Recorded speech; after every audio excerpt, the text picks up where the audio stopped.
Bamboo aeroplane house. Gurgaon नाम के गांव में राजा सिंह नाम का एक चोर हुआ करता था। वो बहुत दिनों से चोरी छोड़कर ऑटो चलाया करता था। एक दिन वो और उसका दोस्त कमल पांडे के होटल के पास आए।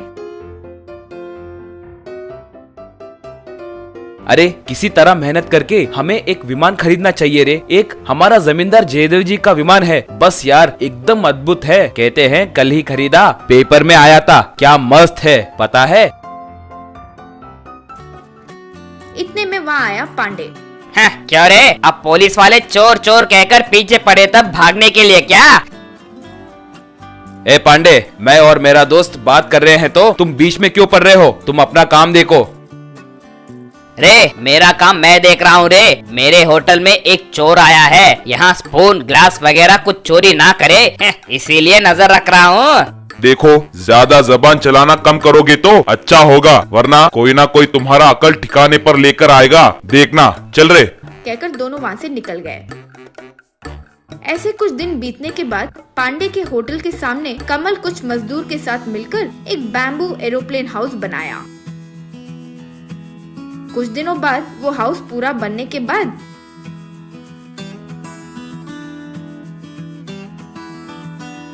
एरोप्लेन हाउस के पास आकर कमल से पांडे, क्या है रे ये, बच्चों का कोई पार्क बना रहे हो क्या? पार्क नहीं रे, होटल बना रहे हैं, बैम्बू एरोप्लेन हाउस। क्या होटल हमारे आगे रखकर तुम चला पाओगे? 4 दिन में बंद करना पड़ेगा। बिल्कुल नहीं, एक बार तुम्हारा खटारा होटल और हमारे होटल को एक साथ तो देखो। एक पेड़ पर एक एरोप्लेन तो दूसरे पेड़ पर एक हाउस, उन दोनों को जोड़ते हुए बीच में एक पुल। अगर कोई भी इसके अंदर आएगा तो बाहर जाएगा, क्या सोचो? ऊपर से तुम्हारी गंदी जुबान और गंदे खाने के बारे में इस गाँव में किसको नहीं पता, बोलो?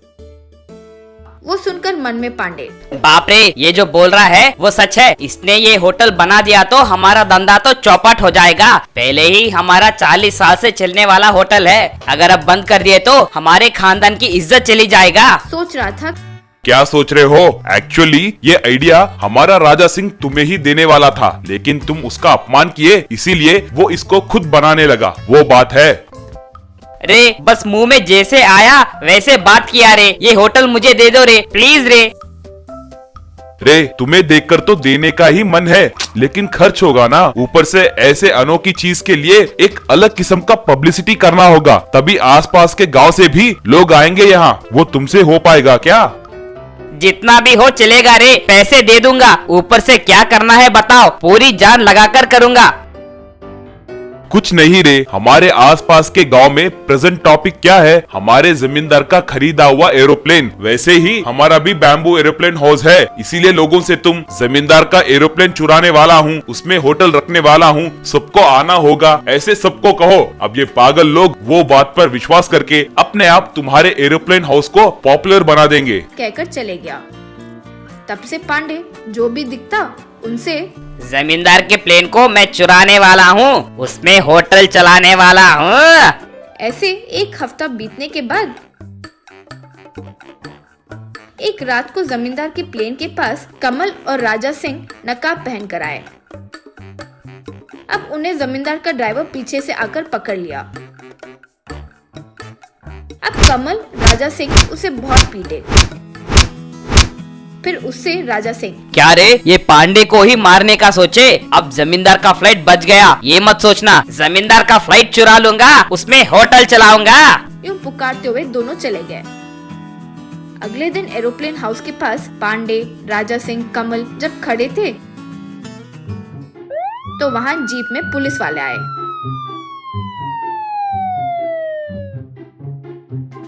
क्या रे, रात को जमींदार के घर जाकर ड्राइवर से क्या कहा?